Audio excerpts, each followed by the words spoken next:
Ang emosyon ay hindi nakapagtatayo ng mga skyscraper, Dingley Diaz.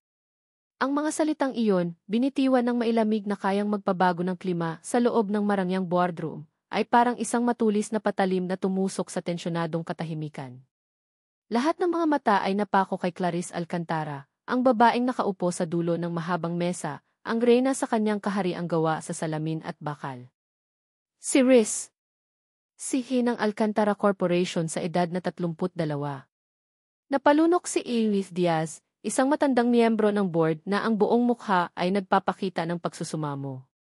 Pero, Ma'am Rize, ang komunidad. Ang komunidad, putol ni Rize, itinaas ang isang kamay na may perpektong manicure, ay upo sa isang piraso ng lupa na nagkakahalaga ng bilyon-bilyon. Isang piraso ng lupa na pag-aari ng korporasyong ito. At ang lupang iyon ay magiging pundasyon ng pinakamalaking proyekto natin hanggang ngayon. Ang kanyang mga mata ay lumipat mula sa namumutlang mukha ni Elise Diaz, patungo sa isang kumikinang na model sa gitna ng mesa. Ang Alcantara Pinnacle. Hindi lang iyon isang gusali para sa kanya, iyon ang kanyang testamento. Isang toring aabot sa mga ulap, isang simbolo ng kapangyarihan at pagbango na magbubura sa lahat ng anino ng nakaraan, lalo na sa anino ng isang lalaking minsan ang halos dumurog sa kanyang pangarap at tiwala. Ang proyektong ito ang kanyang paghihiganti. Ito ang kanyang kaligtasan. Ang nararamdaman ng ilang tao ay hindi babayaran ang mga investor natin, patuloy niya, ang bawat salita ay may bigat. Ang progreso ay may kaakibat na sakripisyo. At sa kasong ito, ang sakripisyo ay hindi sa atin.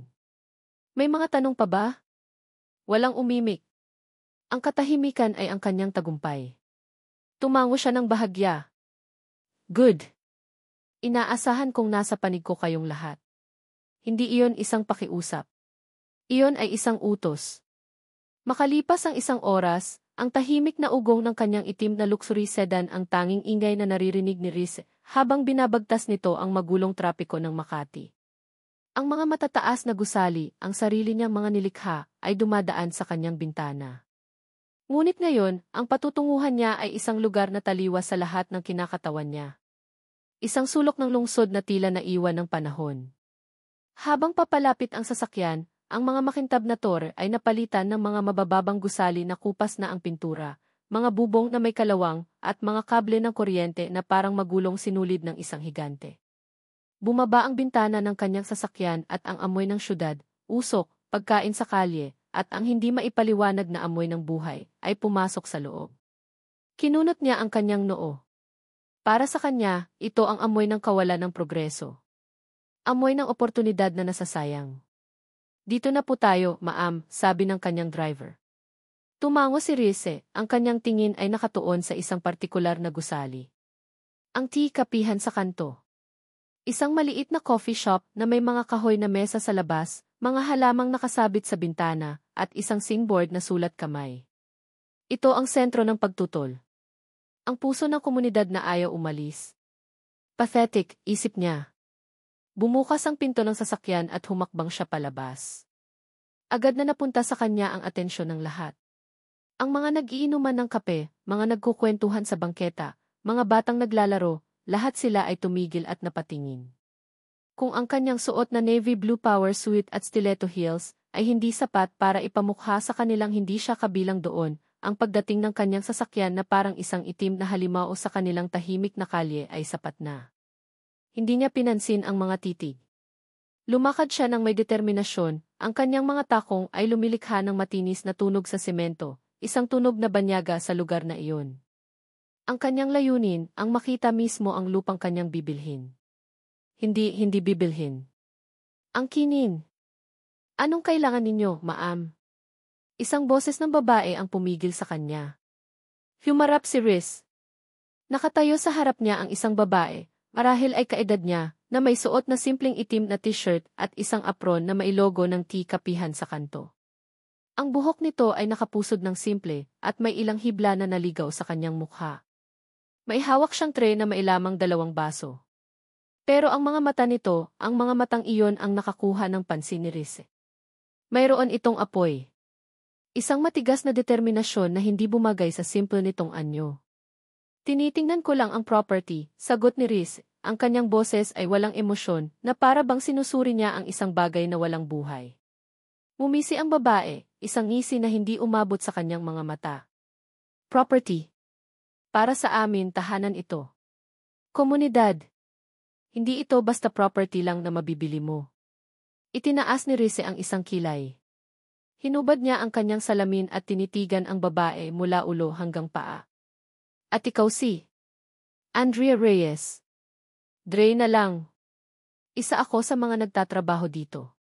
Inilapag ni Dre ang tray sa isang bakanting mesa at humalukip-kip. Isang simpleng kilos pero puno ng paghamon. At hindi kami aalis. Isang maliit na ngiti ang sumilay sa mga labi ni Rize, isang ngiti na puno ng pagnanais na manalo. Miss Reyes, hayaan mong ipaliwanag ko sa iyo ang isang bagay tungkol sa mundo. Lahat ng bagay ay may presyo. Lumapit siya ng isang hakbang, ang kanyang mamahaling pabango ay humalo sa amoy ng kapeng barako. Ang tanong lang ay kung magkano. At kung gaano katagal ninyo kayang tumanggi. Nakita ni Rize ang pag-igting ng panga ni Dre. Ang apoy sa mga mata nito ay lalong nagliyab. May mga bagay na hindi nabibili ng pera, ma'am. Alcantara. Ang paraan ng pagbigkas ni Dre sa kanyang apelyido ay puno ng paghamak. Tulad ng dignidad at ng karapatan naming manatili sa lugar kung saan kami lumaki. Dignidad? Halos matawa si Riz. Hindi makakapagpakain ng pamilya ang dignidad, Miss Reyes. Pero ang tseke na ibibigay ko kaya. Ang pag-uusap nila ay nagambala ng pagring ng kanyang cellphone. Tinalikuran niya si Dre na para bang tapos na ang usapan at sinagot ang tawag. Yes, Ana. Ma'am, ready na po ang lahat ng papeles, sabi ng kanyang sekretarya sa kabilang linya. Ang mga eviction notice, pirmado na lang po ng legal department. Pwede na nating ipadala bukas ng umaga. Isang pakiramdam ng tagumpay ang dumaloy sa mga ugat ni Rize. Ito na iyon. Ang huling hakbang. Good. Proceed as planned. Ibinaba niya ang tawag at muling humarap sa kinaroroonan ni Dre. Nakita niyang kinakausap na nito ang ilan sa mga residente. Ang kanyang boses ay mahinahon, sinusubukang pakalmahin sila. Ang babaeng palaban kanina ay isa na ngayong tagapagtanggol. Tinitigan ni Riz si Dre mula sa kanyang kinatatayuan. Sa paningin niya, siya na ang panalo. Bukas, isang piraso ng papel ang tatapos sa lahat ng pagmamatigas na ito. Isang piraso ng papel ang magbibigay daan sa kanyang tore. Ngunit habang pinagmamasdan niya si Dre na may ngiti sa mga labi habang ginugulo ang buhok ng isang bata, isang kakaibang damdamin ang gumapang sa kanyang dibdib. Isang bagay na hindi pamilyar. Hindi pagkainis. Hindi tagumpay. Isang bagay na mas komplikado. Isang bagay na mabilis niyang iwinaksi bago pa niya ito maintindihan. Pumasok siya sa kanyang sasakyan at isinara ang pinto, muling ibinabalik ang harang sa pagitan niya at ng mundong iyon. Umalis na tayo, utos niya sa driver. Habang papalayo ang sasakyan, sinulyapan niya sa huling pagkakataon ang kikapihan sa kanto, sa side mirror, ang imahe ni Dre na nakatayo sa harap nito, na parang isang sundalong hindi susuko sa laban. At sa unang pagkakataon, naisip ni Rize na baka ang laban na ito ay hindi magiging kasing dali ng inaakala niya. Ang umaga ay laging may dalang sariling himig sa kapihan sa kanto. Para kay Andrea Reyes, ang himig na iyon ay ang pinagsamang tunog ng mainit na kape na isinasalin sa tasa, ang mahinang kalansing ng mga kutsarita, ang halakhak ni Mang Tonyo sa kanyang paboritong pwesto sa sulok, at ang pamilyar na tawanan ng mga regular na customer na para sa kanya ay higit pa sa mga parokyano, sila ay pamilya. Dito sa maliit na espasyong ito, sa gitna ng amoy ng bagong lutong pandesal at kapeng barako, naroon ang mundo ni Dre. Isang mundong simple, ngunit buo at masaya. Dre, anak, yung kapeng pangmatapang ha? Yung kayang ipaglaban ako, biro ni Mang Tonyo, na nagpatawa sa ilang customer na naroon. Umiti si Dre habang inilalapag ang tasa sa harap ng matanda. Naku, Mang Tonyo, sa itsura ninyong iyan, hindi niyo na kailangan ng kape para lumakas ang loob. Kayo na ang panalo. Nagtawanan sila. Ang ganitong mga sandali ang nagpapatibay sa puso ni Dre. Ang bawat sulok ng kapihan ay may kwento. Ang mesang iyon sa gitna, doon unang nag-date ang mag-asawang Cruz. Ang pader na may mga nakasabit na litrato, mga alaala iyon ng Pasko, ng mga kaarawan, ng mga simpleng selebrasyon. Ang lugar na ito ay hindi lang isang negosyo. Isa itong kanlungan. Isang tahanan. At sa gitna ng lahat ng ito, sa isang maliit na mesa sa gilid na malayo sa mainit na makina ng kape, naroon ang sentro ng kanyang sariling mundo. Ang kanyang munting hari. Si Leo. 5 taong gulang, na may mga matang kasing liwanag ng bukang liwayway at buhok na kasing gulo ng kanyang mga guhit sa papel. Tahimik siyang nagkukulay, ang dila ay bahagyang nakalabas sa pagitan ng mga labi, isang senyales na seryoso siya sa kanyang ginagawa. Siya ang dahilan ng lahat. Ang bawat pagod, bawat puyat, bawat sakripisyo. Para sa kanya, gagawin ni Dre ang lahat. Ang pagdating ng babaeng bakal kahapon, si Clarice Alcantara, ay parang isang masamang panaginip. Ang lamig sa mga mata nito, ang yabang sa bawat salita, ang paraan ng pagtingin nito sa kanilang lugar na para bang isa itong dumi na kailangang walisin. Nananatili pa rin sa isip ni Dre ang mga salita nito, lahat ng bagay ay may presyo. Napailing si Dre. Hindi niya hahayaang sirain ang pera ang nag-iisang lugar na nagbibigay sa kanya at sa kanyang anak ng kapayapaan. Lalaban siya. Lalaban sila. Ang himig ng umaga ay biglang naputol nang may humintong motorsiklo sa tapat ng kapihan. Isang lalaking nakauniporme ng courier service ang bumaba, ay hawak na isang malaki at makapal na brown envelope. Para kay Imeth Andrea Reyes daw po, sabi ng lalaki, iniabot ang sobre kay Dre. Napakunot ang noo ni Dre. Wala siyang inaasahang padala. Kinuha niya ito at agad na nanlamig ang kanyang mga kamay. Sa kaliwang sulok sa itaas ng sobre, nakaukit sa ginto ang isang pamilyar at kinatatakutang pangalan, Alcantara Corporation. Parang may malaking kamay na biglang pumiga sa puso niya. Dahan-dahan, dinala niya ang sobre sa counter. Ang mga daliri niya, na kanina lang ay sanay na sanay sa paghawak ng mga mainit na tasa, ay nanginginig na ngayon. Ang ingay ng kapihan ay tila humina at naging isang malayong ugong. Pinunit niya ang dulo ng sobre. Sa loob, isang salansa ng makakapal na papel ang laman, nakasulat sa lengguaheng legal na halos hindi niya maintindihan. Pero may mga salitang tumalon mula sa pahina at sumampal sa kanya ng buong lakas. Notice Eviction 30 days upon receipt. Alcantara Pinnacle Project. Nabitawan niya ang mga papel. Ang mga ito ay nagkalat sa sahig na parang mga tuyong dahon sa taglagas, hudyat ng pagtatapos ng isang panahon. Nanlalabo ang kanyang paningin. Ang mundong binuo niya ng may pagmamahal at pagsisikap ay guguho na. 30 araw. Binigyan sila ng 30 araw para lisanin ang kanilang buhay. Mommy, okay ka lang? Ang maliit na boses ni Leo ang nagpabalik sa kanya sa kasalukuyan. Nakatingala ito sa kanya, ang mga mata ay puno ng pag-aalala. Ang hawak nitong krayola ay nahulog sa sahig. Mabilis na pinunasan ni Dre ang isang butil ng luha na hindi niya namalayang pumatak. Yumuko siya at niyakap ng mahigpit ang kanyang anak.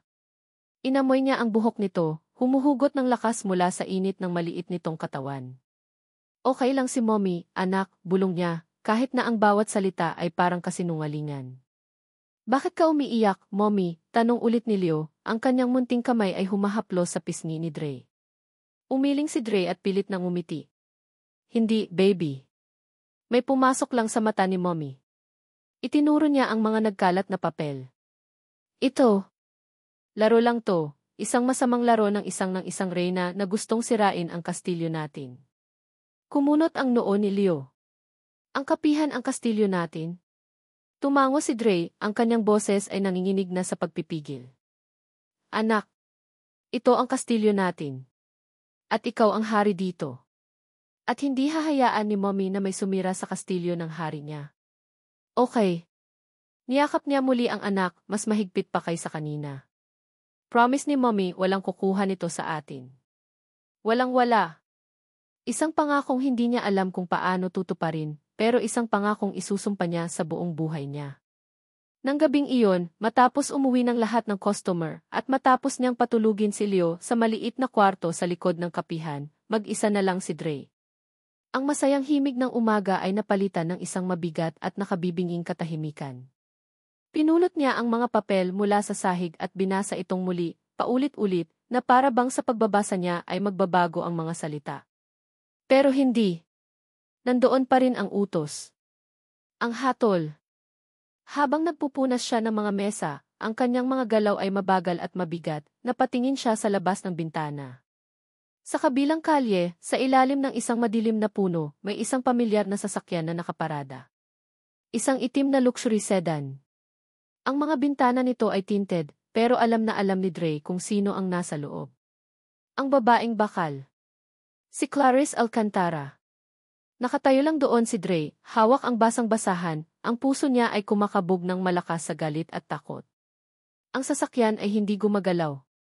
Nakaparada lang ito na parang isang dambuhalang hayop na nagmamasid sa kanyang biktima bago ito lapain. Hindi niya alam kung gaano katagal itong nandoon. Hindi niya alam kung ano ang ginagawa nito doon. Ang alam lang niya, ang presensya nito ay isang paalala. Isang tahimik na banta. Nakatayo lang doon si Dre, hawak ang basang-basahan, ang puso niya ay kumakabog ng malakas sa galit at takot. Ang sasakyan ay hindi gumagalaw. Nakaparada lang ito na parang isang dambuhalang hayop na nagmamasid sa kanyang biktima bago ito lapain. Hindi niya alam kung gaano katagal itong nandoon. Hindi niya alam kung ano ang ginagawa nito doon. Ang alam lang niya, ang presensya nito ay isang paalala. Isang tahimik na banta. Pinapanood siya. Pinapanood nito ang bawat kirot at bawat pag-aalala na gumuguhit sa kanyang mukha. Sa isang iglap, ang takot sa kanyang dibdib ay nag-apoy at naging purong galit. Sino siya para gawin ito? Hindi pa ba sapat na nagpadala na siya ng hatol na sisira sa kanilang buhay? Kailangan pa ba niyang personal na panoorin ang kanilang pagdurusa? Dahan-dahan, ibinaba ni Dre ang hawak niyang basahan sa ibabaw ng mesa. Ang bawat galaw niya ay sinadya, mabigat sa determinasyon. Naglakad siya patungo sa pintuang salamin ng kapihan, ang puso niya ay dumadagundong sa kanyang mga tainga. Hindi siya nagtago sa dilim. Sa halip, huminto siya sa lugar kung saan malinaw siyang matatanaw mula sa kalsada. Ang mahinang ilaw mula sa loob ng kapihan ay nagsisilbing spotlight sa kanya. Itinayo niya ang kanyang sarili. Itinuwid ang kanyang mga balikat. At tumitig siya pabalik sa maitim at walang emosyong bintana ng sasakyan. Hindi niya makita ang babae sa loob, ngunit alam niyang nakikita siya nito. Hinayaan niyang makita ni Clarice Alcantara na hindi siya umiiyak. Hinayaan niyang makita nito na hindi siya natitinag. Isa itong tahimik na laban, isang paligsahan ng mga titig sa pagitan ng isang babaeng may kapangyarihan at ng isang inang walang ibang pag-aari, kundi ang tapang. Lumipas ang mga segundo na parang mga oras. Ang tanging gumagalaw lang ay ang alikabok na sumasayaw sa sinag ng ilaw ng poste sa labas. Pagkatapos, biglang sumindi ang mga headlight ng sasakyan. Isang nakakasilaw na liwanag ang tumama sa mukha ni Dre at napapikit siya ng mariin. Para iyong isang pag-amin. Isang pagkilala na nakita siya. At sa kasing bilis ng pagsindi nito, umandar ang makina ng sasakyan. Dahan-dahan itong umalis mula sa pagkakaparada. Ang mga gulong nito ay halos walang ingay sa kalsada. Nawala ang nakakasilaw na liwanag at ang tanging naiwan ay ang dalawang pulang ilaw sa likuran nito, na unti-unting lumayo at lumayo, hanggang sa maging dalawang maliliit na tuldok na lamang ito bago tuluyang nilamon ng kadiliman ng gabi. Naiwan si Dre sa katahimikan. Ang ugong ng sasakyan ay nawala na, at ang tanging naririnig na lang niya ay ang malakas na pagtibok ng sarili niyang puso. Huminga siya ng malalim at nang ibugan niya ang hangin, kasama nitong lumabas ang nanginginig niyang takot. Ang naiwan sa loob niya ay isang bagay na mas matigas, mas malamig. Parang bakal. Akala mo ba matatakot mo ako? Bulong niya sa sarili, ang mga salita ay halos walang tunog ngunit may bigat ng isang sumpa. Akala mo ba ganun lang kadali yun? Tumalikod siya mula sa bintana at isinara ang pinto. Ang tunog ng paglock nito ay umalinggaw sa loob ng tahimik na kapihan. Isang tunog ng desisyon. Isang tunog ng pagsasara, hindi lang ng pinto, kundi ng lahat ng pag-aalinlangan sa kanyang puso. Naglakad siya pabalik sa loob ng kapihan, ang mga paa niya ay mas matatag na ngayon sa sahig na kanyang minahal at inalagaan sa loob ng maraming taon. Ang mga mata niya ay muling napadako sa mga papel na nakakalat sa counter. Ang hatol. Ang ultimatum. Ngunit ngayon, hindi na panginginig ang dala nito sa kanya, kundi isang matigas na determinasyon na para bang hinasa sa apoy ng galit. Hindi niya ito pinulot. Sa halip, ang mga paa niya ay dinala siya sa isang mas mahalagang lugar. Dahan-dahan niyang binuksan ang pinto ng maliit na silid sa likuran, ang kanilang munting tahanan sa loob ng tahanan ng marami. Sa loob, sa liwanag ng isang maliit na nightlight na hugis bituin, natutulog ng mahimbing silyo. Yakap-yakap nito ang kanyang paboritong laro ang dinosaur, si Rexy. Ang kanyang mukha ay payapa, walang bahid ng anumang alalahanin sa mundo.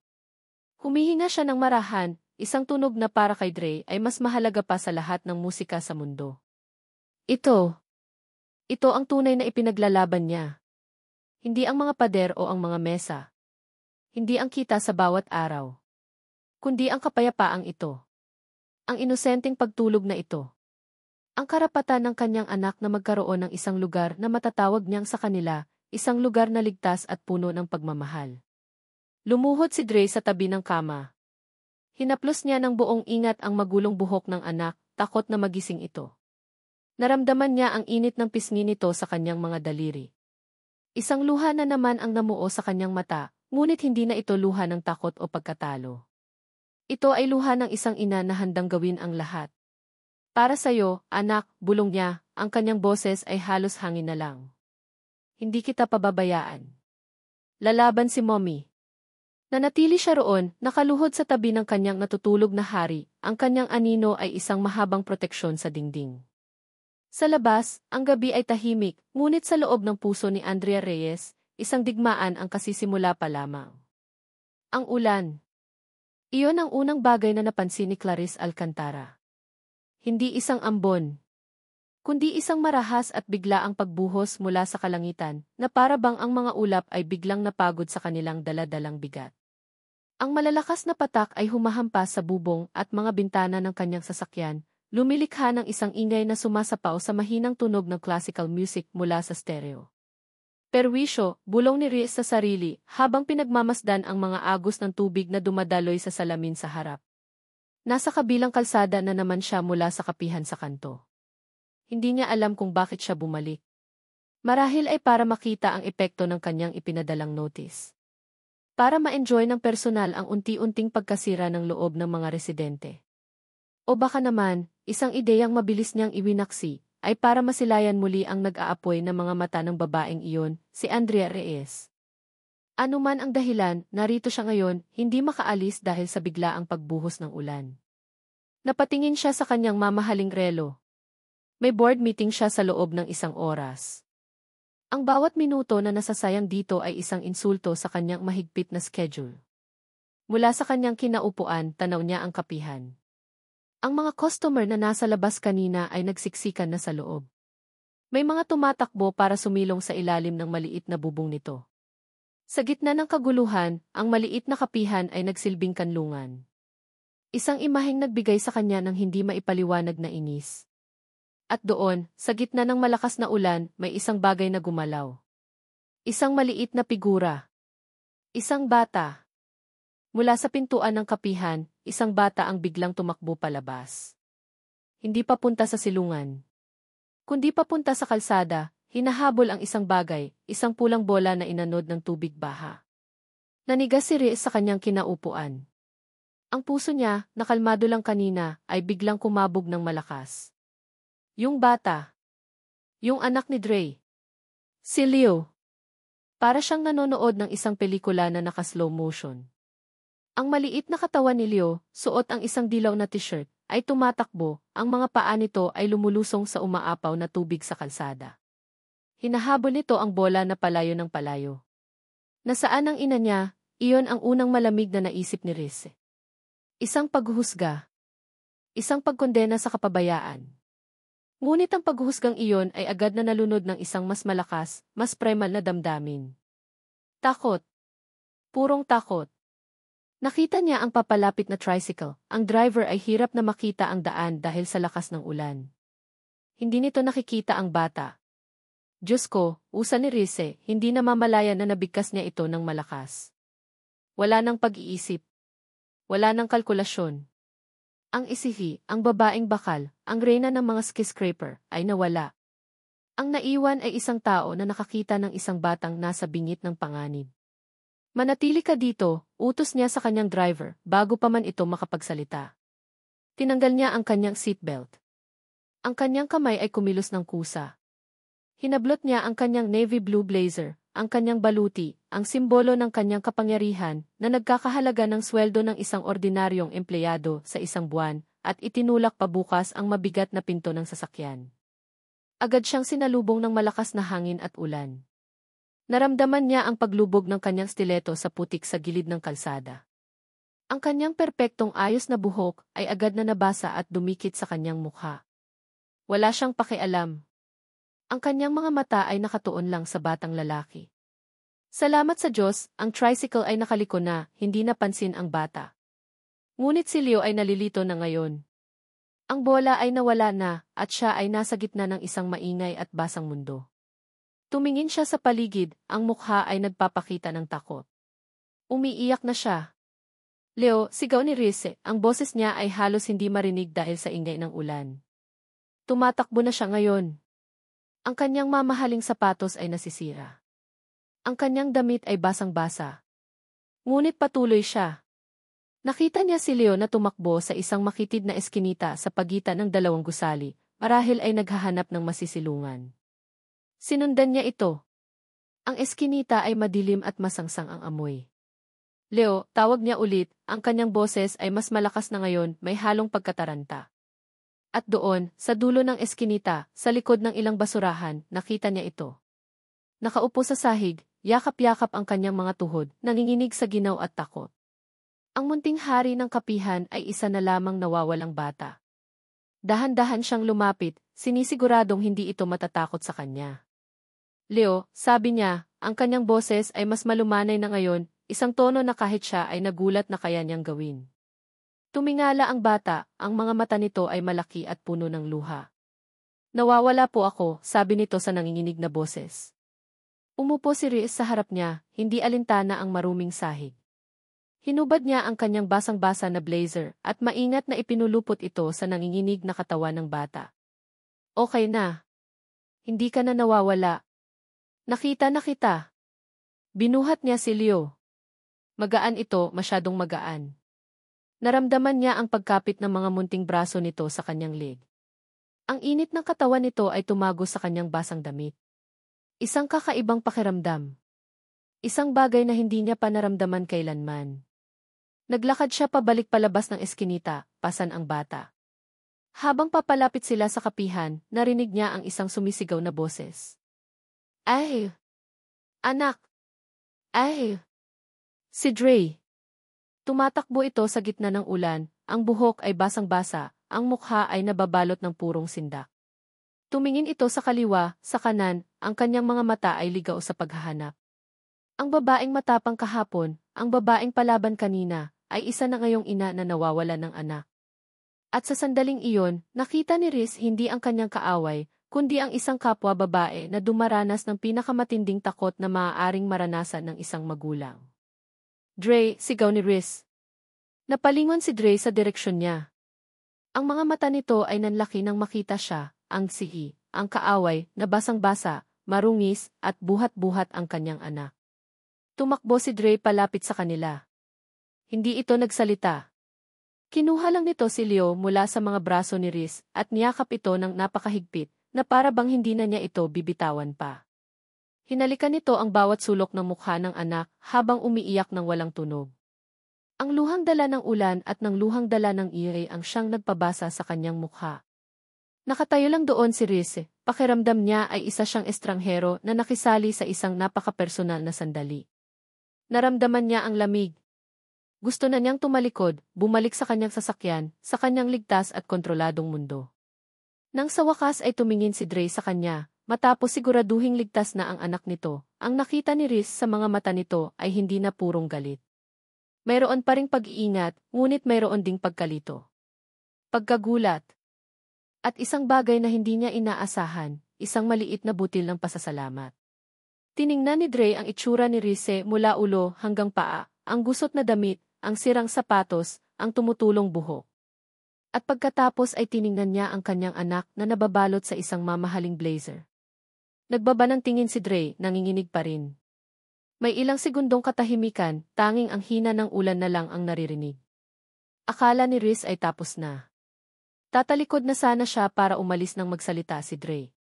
Salamat ni. Sabi nito, ang boses ay mahina at garalgal.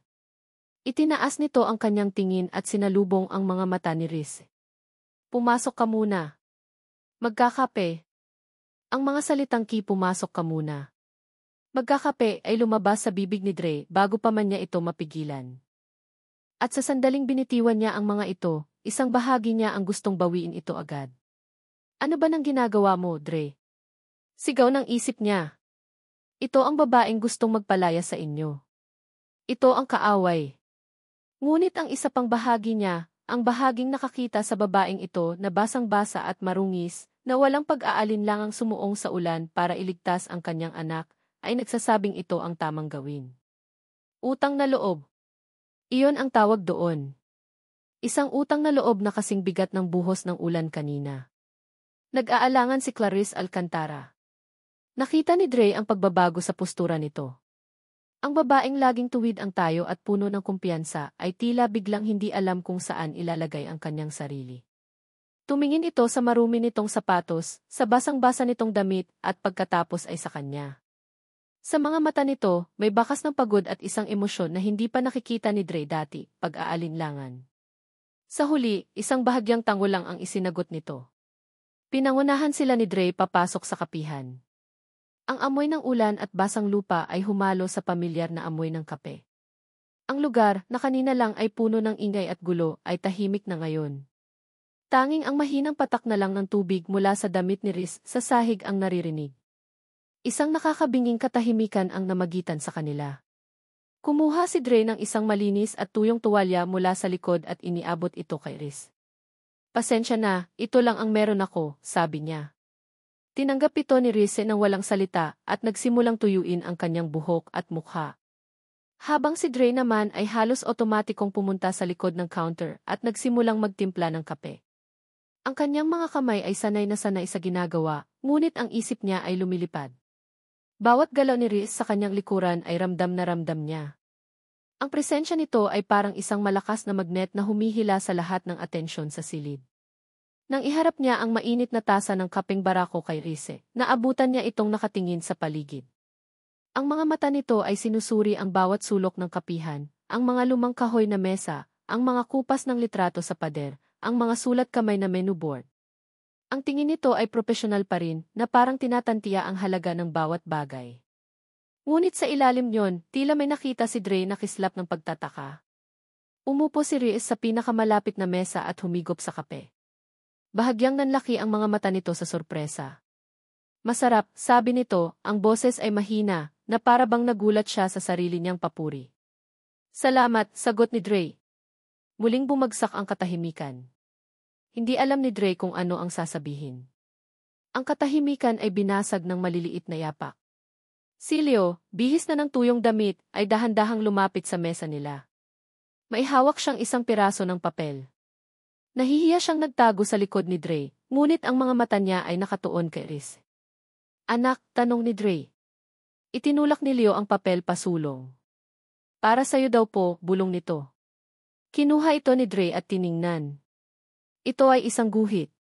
Isang drawing na gawa sa Crayola. May isang maliit na stick figure na may magulong buhok, si Leo. At sa tabi nito, may isang napakatangkad na stick figure na may mahabang buhok. Ang babaeng iyon ay may hawak na isang malaki at bughaw na parihaba sa ibabaw ng ulo ng maliit na bata. Ang blazer. Ang nagsilbing payong. Naramdaman ni Dre ang pag-init ng kanyang mga pisngi. Iniabot niya ang drawing kay Riz. Kinuha ito ni Riz, ang kanyang mga daliring may perpektong kuko ay maingat na hinawakan ang papel. Tinitigan niya ito ng matagal. Ang kanyang mukha, na laging parang isang matigas na maskara, ay tila lumambot. Ang mga sulok ng kanyang mga labi ay bahagyang umangat, at isang ngiti, isang totoo, hindi mapanuyang ngiti ang sumilay. Napakabilis nito, na kung kumurap si Dre ay baka hindi niya ito nakita. Salamat, Leo, sabi ni Riz, ang tingin ay nasa bata. Itatago ko to. Sa sandaling iyon, ang yelo sa pagitan nilang dalawa ay nagsimulang magkaroon ng lamat. At sa puso ni Dre, isang maliit at mainit na pakiramdam ang nagsimulang umusbong. Isang pakiramdam na matagal na niyang hindi naramdaman. Kilig. Ang mga sumunod na araw ay kakaiba. Ang notice of eviction ay parang isang madilim na ulap na nakabitin pa rin sa kanilang ulunan, pero may nagbago. Si Rise ay nagsimulang magpakita. Noong una, may mga dahilan siyang laging dala. Sinusuri ko lang ang perimeter ng site, sasabihin niya, suot ang kanyang business suit at maihawak na blueprint. O kaya, kailangan ng mga engineer ko ng ilang sukat. Ngunit ang mga dahilan ay tila nagiging mas manipis sa bawat pagbisita. Lagi siyang nauwi sa parehong mesa sa sulok, mag-isang umiinom ng kapeng barako. At si Dre, sa kabila ng pagtutol ng kanyang isip, ay laging napapalapit. Kamusta na si Leo? Tanong ni Riz isang hapon. Okay na po, ma'am. Hindi na nilagnat, sagot ni Dre habang nagpupunas ng katabing mesa. Good. Ang mga usapan nila ay laging nagsisimula ng ganoon, maikli at formal. Ngunit habang tumatagal, unti-unti itong humahaba. Nagtatanong si Riz tungkol sa iba't ibang klase ng kape. Nagkukwento si Dre tungkol sa mga magsasaka sa Batangas na pinagkukunan nila. Napag-usapan nila ang panahon, ang trapiko, ang mga bagay na walang kinalaman sa lupa o sa demolisyon. Hindi namamalaya ni Dre, inaabangan na niya ang mga pagbisitang iyon. Ang tunog ng mamahaling sasakyan ni Riz sa labas ay nagiging hudyat na ng isang bahagyang kaba sa kanyang dibdib. Isang hapon, hindi na niya kailangang tanungin kung anong order nito. Inilapag na lang niya ang isang tasa ng kapeng barako sa mesa nito, timplado sa paraang alam niyang gusto nito, matapang at walang asukal. Tumingin si Riz mula sa tasa patungo sa kanya, may pagtataka sa mga mata. Paano mo nalaman? Nagkibit balikat lang si Dre. Lagi naman po yan ang order ninyo. Sa gitna ng pagkalito, may isang maliit na binhi ng pag-asa ang nagsimulang tumubo sa puso ni Dre. Paano kung nagkakamali siya sa paghusga dito? Isang hapon, habang nagbabayad si Riz sa counter, ang kanilang mga kamay ay nagdikit.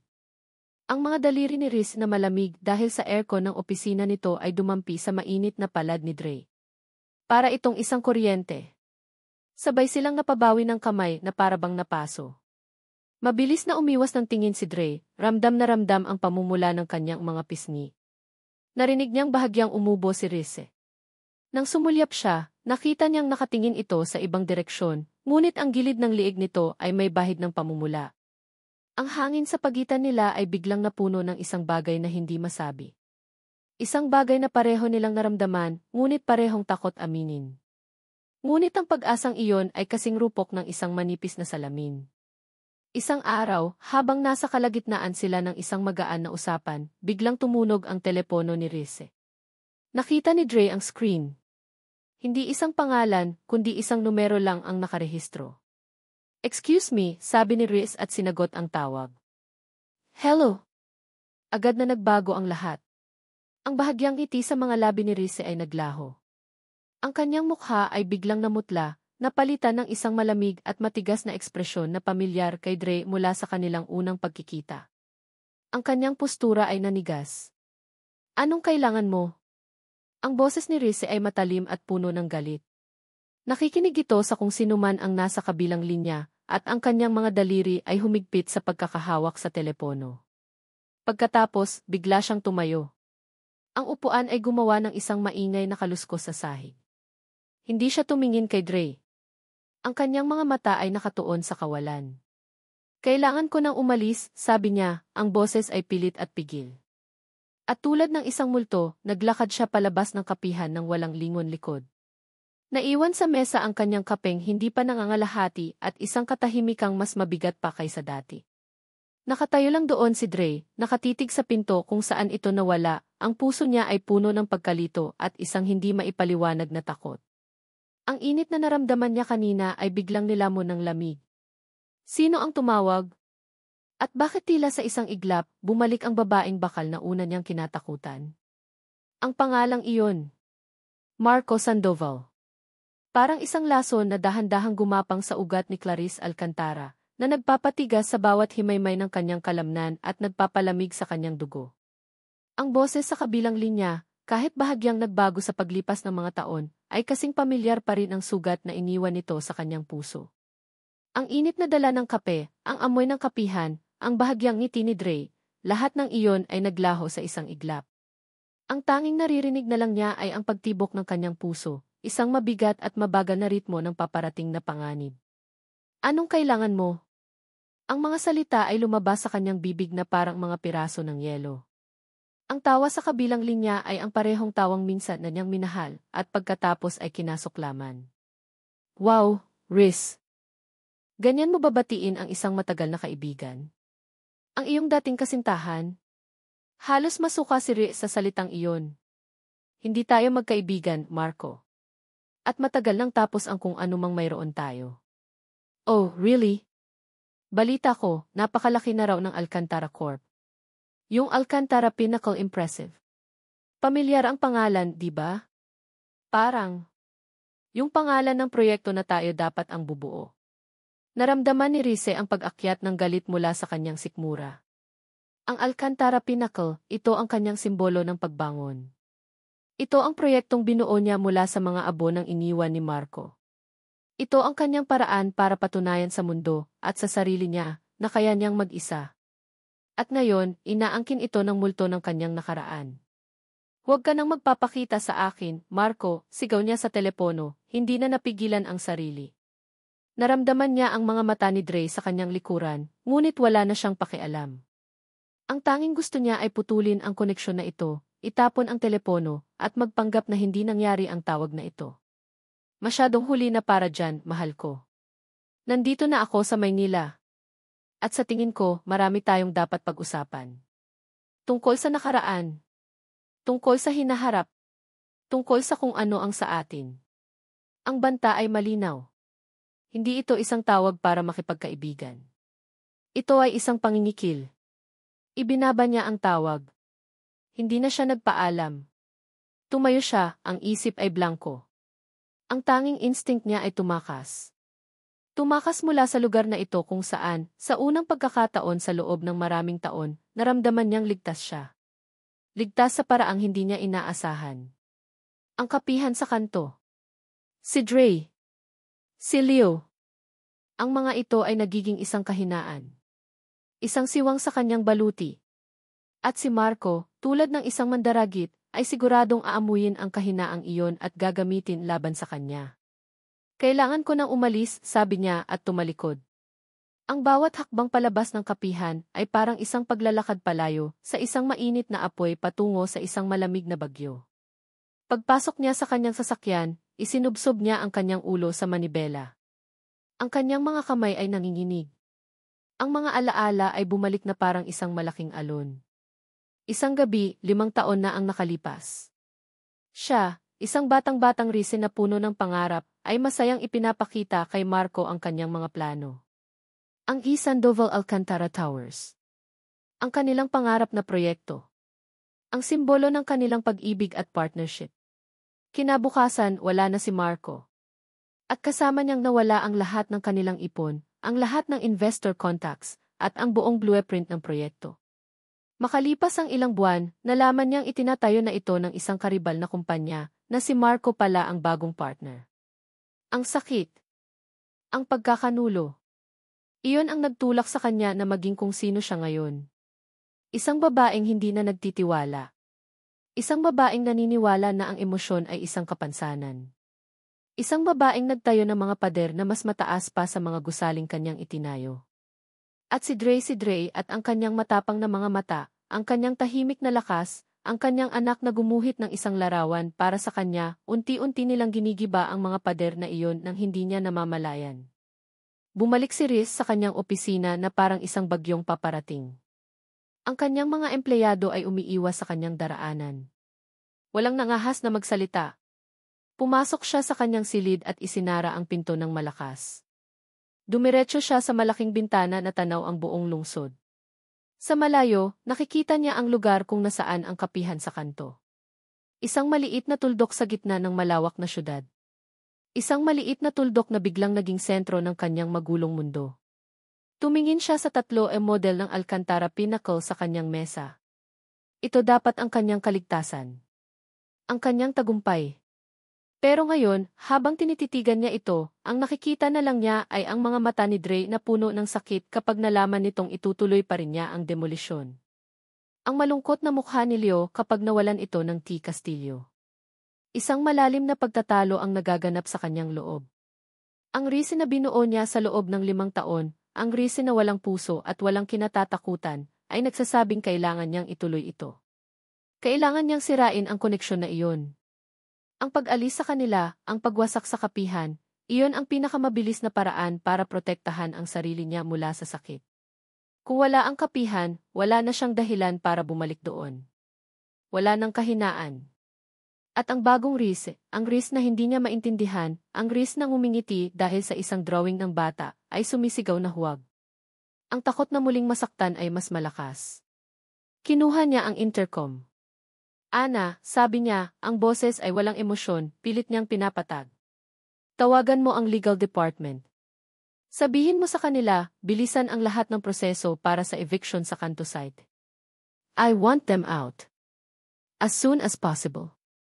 Pero, ma'am. Walang pero, Ana. Just do it, T. Ibinaba niya ang intercom.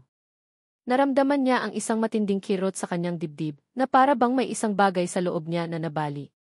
Lumapit siya sa bintana at muling tiningnan ang direksyon ng kapihan. Patawad, Dre, bulong niya sa salamin ng bintana. Patawad. Ito lang ang alam kong paraan para iligtas ang sarili ko. At habang papalubog ang araw, ibinaba ni Clarice Alcantara ang kortina ng kanyang opisina, hindi lang para takpan ang liwanag sa labas, kundi para takpan din ang isang maliit at bagong silang na liwanag sa loob ng kanyang puso. Lumipas ang mga araw na parang may kulang sa hangin. Para kay Dre, ang kulang na iyon ay may pangalan, Clarice Alcantara. Pagkatapos ng biglaan nitong pag-alis, hindi na ito bumalik. Ang dating halos araw-araw na pagbisita ay naging isang malaking katahimikan. Ang upuan sa sulok, na dati isang simpleng webless lang, ay naging isang bakanting paalala sa mga tanong na walang sagot. Sinubukan niya huwag isipin. Ibinuhos niya ang kanyang atensyon sa pagpapatakbo ng kapihan, sa pag-aasikaso kay Leo, sa pakikipag-usap sa mga kapitbahay tungkol sa kung paano sila lalaban sa eviction notice. Ngunit sa gabi, kapag tahimik na ang lahat, hindi niya maiwasang isipin ang nangyari. Ang biglang pagbabago sa mukha ni Rize. Ang lamig sa boses nito. Ang pagtakas nito na parang may hinahabol na multo.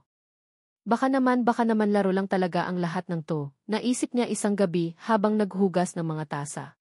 Baka ang pagligtas nito kay Leo, ang mga pagbisita, ang mga ngiti baka isa lang iyong estratehiya. Isang paraan para palabasin ang loob niya bago ang huling dago. Ang isiping iyon ay parang lason at pilit niya itong iwinawaksi. Ngunit sa bawat araw na hindi ito nagpapakita, lalong lumalakas ang lason na iyon. Mommy, hindi na po ba babalik si Ate Rize? Tanong ni Leo isang hapon habang nagkukulay ito sa kanyang pwesto. Hindi pa niya nakikita yung bago kong drawing ng dinosaur. Napatigil si Dre sa ginagawa. Huminga siya ng malalim bago harapin ang anak. Busy siguro si Ate Rize mo, anak. Malaki ang company niya, di ba? Sagot niya, pilit na pinapasigla ang boses. Ngunit sa loob-loob niya, kinukurot ang kanyang puso. Isang maaliwalas na hapon, abala ang kapihan. Puno ang mga mesa. Ang himig ng lugar ay masaya at maingay, ang eksaktong kapaligiran na gusto ni Dre. Ito ang nagpapaalala sa kanya kung ano ang ipinaglalaban niya. Biglang tumunog ang maliit na kampana sa pinto. Isang senyales na may bagong customer. Automatikong napatingin si Dre mula sa likod ng counter, isang handang ngiti sa kanyang mga labi. Ngunit ang ngiti niya ay unti-unting naglaho. Ang pumasok ay isang lalaki.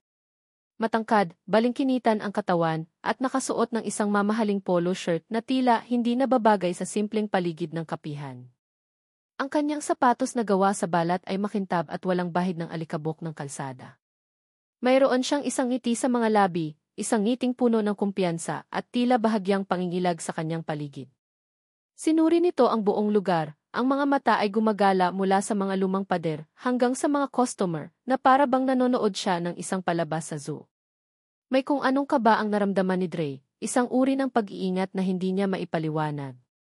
Naglakad ang lalaki palapit sa counter, ang kanyang mga mata ay nakatuon na ngayon sa kanya. Isang Amerikano, please, sabi nito, ang boses ay makinis at pamilyar. Napakunot ang noo ni Dre. Nagsimula siyang magtimpla, Pilit na inaalala kung saan niya narinig ang boses na iyon. Mukhang maganda ang takbo ng negosyo mo dito, patuloy ng lalaki, sumandal sa counter na para bang pag-aari niya ang lugar. Hindi sumagot si Dre. Ang kanyang mga kamay ay bahagyang nanginginig habang isinasalin ang mainit na tubig. May mali. May isang bagay na napakamali. Andrea. Sa pagbigkas nito ng kanyang pangalan, nabitawan ni Dre ang hawak niyang pitsel. Gumawa ito ng malakas na kalabog sa sahig na metal, at ang mainit na tubig ay tumalsik. Mabuti na lang at hindi siya napaso. Ang tasang hawak niya ay biglang naging sobrang bigat. Isang malamig na kaba ang gumapang mula sa kanyang batok pababa sa kanyang gulugod. Ang pamilyar na boses na iyon, isang boses na pilit na niyang ibinaon sa pinakamalalim na hukay ng kanyang alaala. Dahan-dahan, itinaas niya ang kanyang tingin. Tinitigan niya ang mukha ng lalaki. Ang mga mata. Ang hugis ng panga. Ang ngiti na iyon na minsan ay nagpatibok ng kanyang puso. Ang mundo ni Dre ay huminto. Ang ingay ng kapihan ay naging isang malayong ugong. Hindi. Hindi pwedeng siya. Siya nga. Si Marco.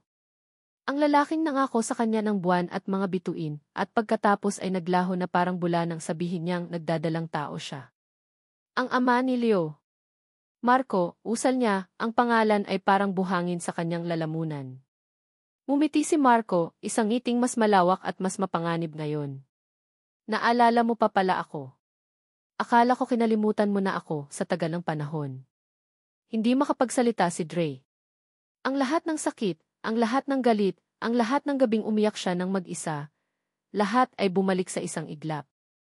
Ang mga mata ni Marco ay lumampas sa kanya. Tumingin ito sa sulok kung nasaan si Leo, na ngayon ay nakatayo at nagtatakang nakatingin sa kanila dahil sa ingay na ginawa ng nahulog na pitsel. Nakita ni Dre ang pagbabago sa mga mata ni Marco. Ang pagkagulat. Ang kalkulasyon. At isang kislap ng isang bagay na nakapagpanindig ng kanyang mga balahibo, kasakiman. Naglakad si Marco palayo sa counter, papunta sa direksyon ni Leo. Otomatikong humakbang si Dre, sinusubukang harangan ang daan nito. Huwag, sabi niya, ang boses ay nanginginig. Huwag kang lalapit sa kanya. Ngunit si Marco ay ngumisi lang. Huminto ito ilang talampakan mula kay Leo, na ngayon ay nagtatago sa likod ng isang upuan, natatakot sa estranghero. Tinitigan ni Marco ang bata mula ulo hanggang paa. Ang buhok. Ang mga mata. Lumingon ito pabalik kay Dre, ang ngisi sa mukha nito ay puno ng isang nakakatakot na katiyakan. Itinuro niya si Leo. Anak ko ba yan? Tanong niya, ang boses ay hindi isang tanong, kundi isang pag-aangkin. Sa sandaling iyon, ang sahig ay tila bumukas at nilamon si Dre ng buo. Ang kanyang pinakamatinding bangungot ay nagkatotoo, nakatayo sa gitna ng kanyang ligtas na kanlungan. Hindi siya makahinga. Hindi siya makagalaw. Tumunog ang kampana sa pinto. Sa gitna ng kanyang pagkataranta, bahagya lang itong narinig ni Dre. Ngunit ang anino na dumaan sa sahig ay nagpalingon sa kanya. Pumasok si Clarice Alcantara. Nakatayo ito sa may pintuan, ang kanyang mukha ay puno ng isang emosyong hindi pa nakikita ni Dre dati, isang pinaghalong pagsisisi at determinasyon na para bang may mahalaga siyang sasabihin. Marahil ay para humingi ng tawad. Marahil ay para magpaliwanag. Huminto ang mundo. Ang mga mata ni Rize ay unang napunta sa kanya, at nakita nito ang purong takot sa kanyang mukha. Kumunot ang noo nito sa pagkalito. Pagkatapos, ang mga mata nito ay lumipat sa lalaking nakatayo sa gitna ng kapihan. Nakita ni Dre ang eksaktong sandali na nagbago ang lahat. Ang mukha ni Rize ay dumaan sa pagkalito, papunta sa pagkilala, at sa huli, sa isang uri ng sindak na sumasalamin sa sarili niyang nararamdaman. Ang kulay ay nawala sa mukha nito, at ang bibig nito ay bahagyang bumukas sa hindi makapaniwalang pagkabigla. Si Marco, sa kabilang banda, ay napalingon din nang makita niya si Riz. Ang kanyang ngisi ay lalong lumawak, na para bang isang manlalaro ng chess na biglang nakita ang lahat ng kanyang mga piyesa na nasa perpektong posisyon. Tatlong tao. Isang kapihan. Isang nakaraan na sabay-sabay na sumabog sa kanilang lahat. Nakatayo si Dre sa gitna, nakatingin mula sa lalaking sumira sa kanyang nakaraan, patungo sa babaeng sumisira sa kanyang kasalukuyan, at biglang napagtanto na ang dalawang bangungot ng kanyang buhay ay iisa lang palang kwento. Ang hangin sa loob ng kapihan sa kanto ay biglang naging napakabigat na para bang ninakaw nito ang lahat ng oxygen. Para kay Clarice Alcantara, ang pagpasok niya sa pintong iyon na may dalang intensyon na ayusin ang mga bagay ay naging isang pagbagsak sa isang bangin na hindi niya alam na umiiral. Marco. At si Dre. Sa iisang lugar. Ang tanong ni Marco, anak ko ba yan? Ay umalingaw sa kanyang mga tainga at biglang nagkabuhol-buhol ang lahat ng mga piraso ng palaisipan. Ang anak ni Dre ang anak ni Marco. Ang batang binuhat niya mula sa ulan. Isang malamig na pakiramdam ang gumapang sa kanyang buong katawan. Hindi. Ito ay isang masamang biro. Isang bangungot. Ngunit ang titig ni Marco sa kanya ay nagsasabi ng lahat. Nakita nito ang pagkabigla sa kanyang mukha. Nakita nito ang koneksyon. At tulad ng isang mandaragit na nakaamoy ng dugo, alam na alam nito kung paano laruin ang sitwasyon. Well, sabi ni Marco, ang kanyang boses ay puno ng peking pagkagulat, ngunit ang mga mata nito ay sumasayaw sa tuwa. Binalingan niya si Dre na tila may ipinapaliwanag. Andrea, dear, mukhang may bisita ka. Pagkatapos, lumingon siya pabalik kay Riz. Clarice. Innas dear ex-fiance. Anong ginagawa mo sa isang lugar na tulad nito? Ang mga salitang ex-fiance ay parang isang bombang sumabog sa gitna ng katahimikan. Nakita ni Riz ang reaksyon ni Dre. Ang mukha nito, na kanina lang ay puno ng takot dahil sa pagdating ni Marco, ay napalitan ngayon ng isang mas malalim na emosyon. Pagkalito. At pagkatapos, dahan-dahan, isang nakakakilabot na hinala. Ang mga mata ni Dre ay lumipat mula kay Marco patungo sa kanya, at sa mga matang iyon, nakita ni Riz ang simula ng isang paghuhusga. Hindi. Dre, wag sigaw ng isip ni Riz. Gusto niyang magpaliwanag, ngunit ang kanyang dila ay parang naparalisa. Paano niya ipapaliwanag ang isang bagay na kahit siya ay hindi maintindihan? Anong sinabi mo? Narinig ni Riz ang nanginginig na boses ni Dre na nakatuon kay Marco. Oh, hindi pa ba niya nasasabi sa'yo? Sabi ni Marco, lumalakad palapit kay Riz na para bang sila ay matalik na magkaibigan. Si Riz at ako, we go way back. We were inseparable. Halos ikasal na nga kami, di ba, mahal ko? Ang paggamit niya ng salitang mahal ko, ay isang sampal sa mukha ni Riz. Bawat salita ni Marco ay isang patalim, hindi para sa kanya, kundi para kay Dre. Nakita ni Riz kung paano nito sinasadyang sirain ang anumang tiwalang nagsisimula palang mabuo sa pagitan nila. Tumigil ka, Marco, mariing sabi ni Riz, sa wakas ay nakahanap ng boses. Ngunit si Marco ay ngumisi lang. Bakit? Naguguluhan ka ba, Andrea? Hayaan mong linawin ko. Humarap ito kay Dre, ang kanyang mukha ay nagpapakita ng peking awa. Ang babaeng ito, ang SC ng Alcantara Corporation, ang gustong magpaalis sa inyo siya rin ang babaeng iniwan ko para sa mas magandang oportunidad noon. Isang kasinungalingan iyon, ngunit isang kasinungalingan na may sapat na katotohanan para maging kapanipaniwala. At ngayon, patuloy ni Marco, bigla siyang nagpakita sa buhay mo. Sa kapihan mo. Sa lugar na gusto niyang kunin. Hindi ka ba nagtataka? Bawat salita ay isang lason. At nakita ni Riz na umiinom si Dre sa bawat patak nito. Ang hinala sa mga mata ni Dre ay nagiging paniniwala na. Ang lahat ng mga pagbisita ni Riz, ang mga pag-uusap, ang pagligtas kay Elio, lahat ay biglang nagkaroon ng ibang, mas masamang kahulugan. Nagsimulang umurong si Dre, papalayo sa kanilang dalawa, na para bang sila ay isang sakit na nakakahawa.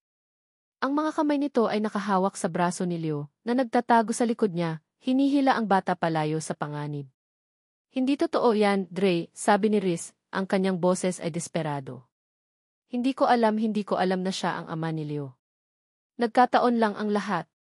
Ngunit paano paniniwalaan ang isang bagay na napaka-imposible?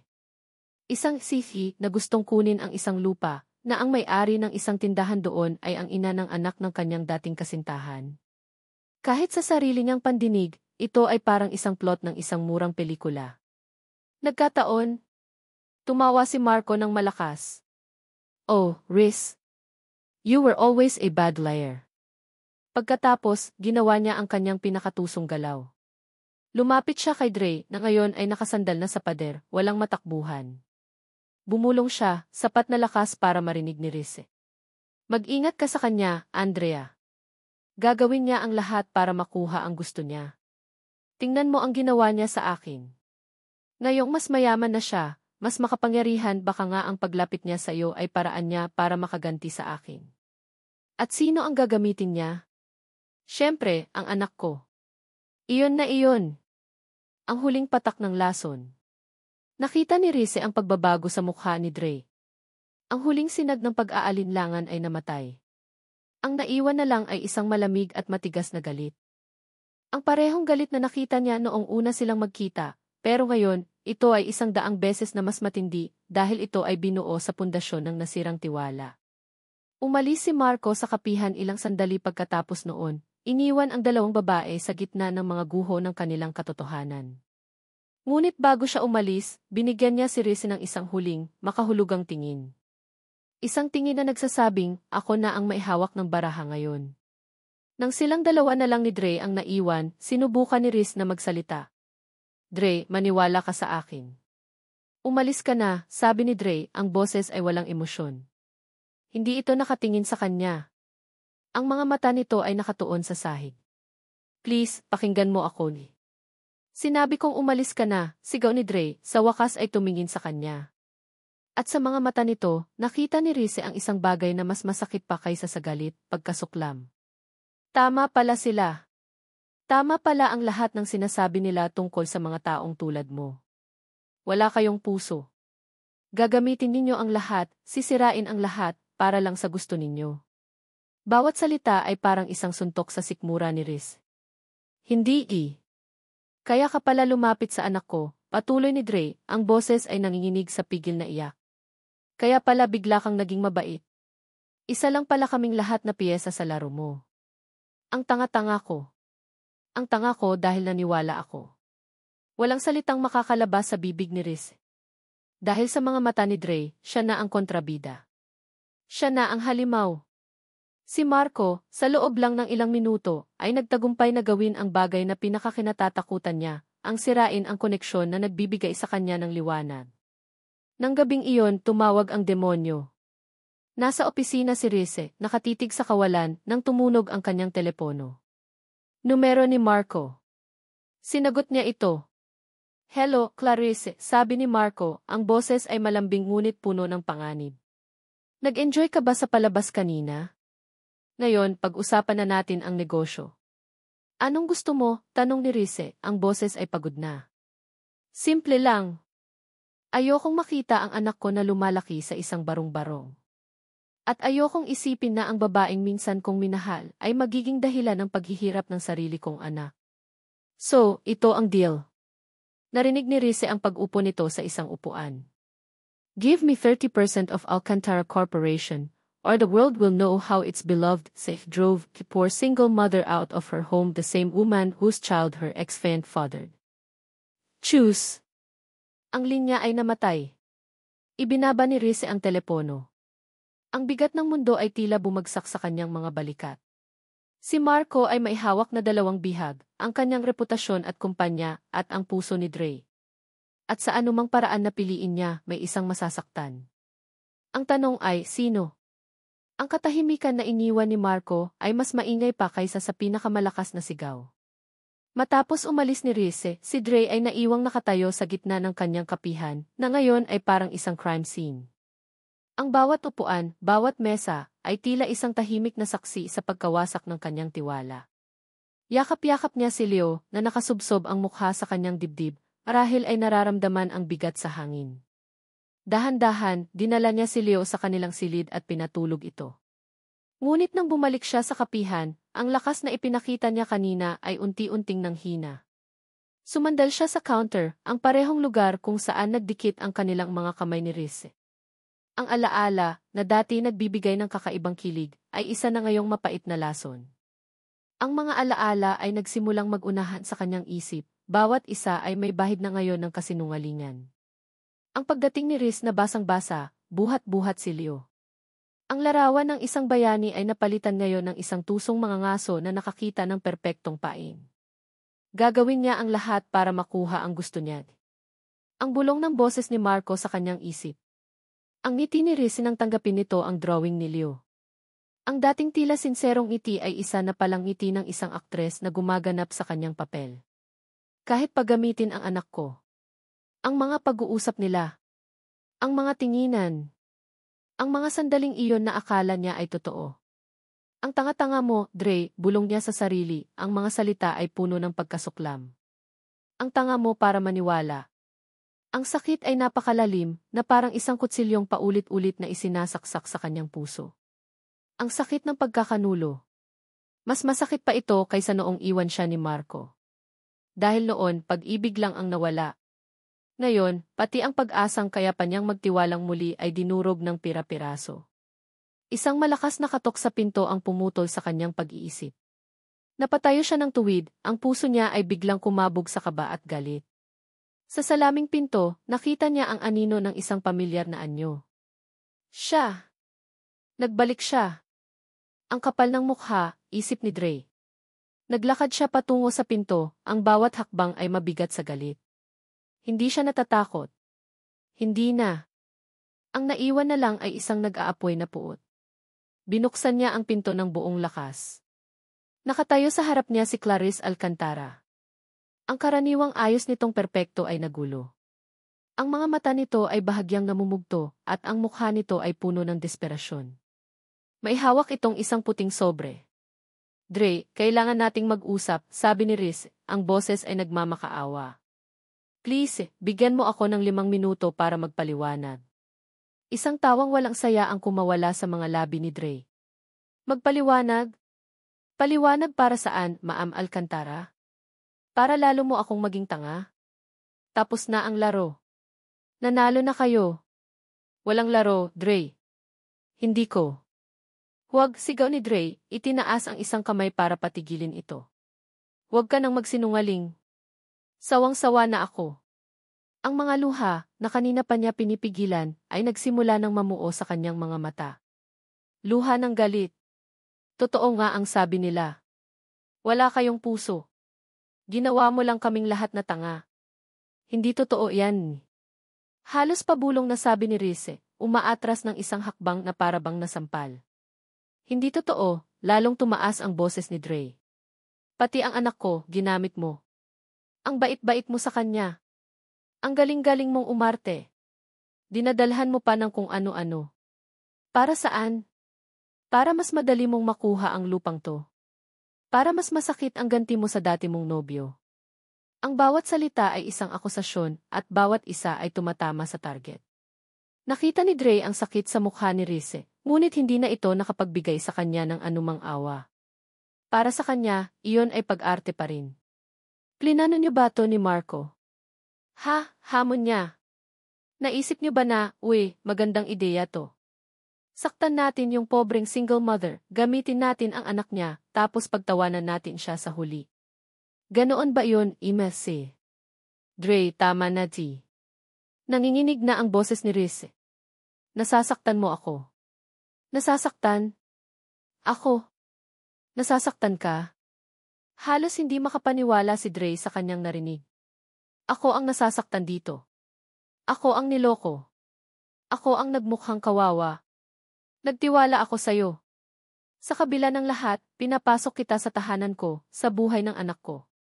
At ano nang ginawa mo? Tinraidor mo kami.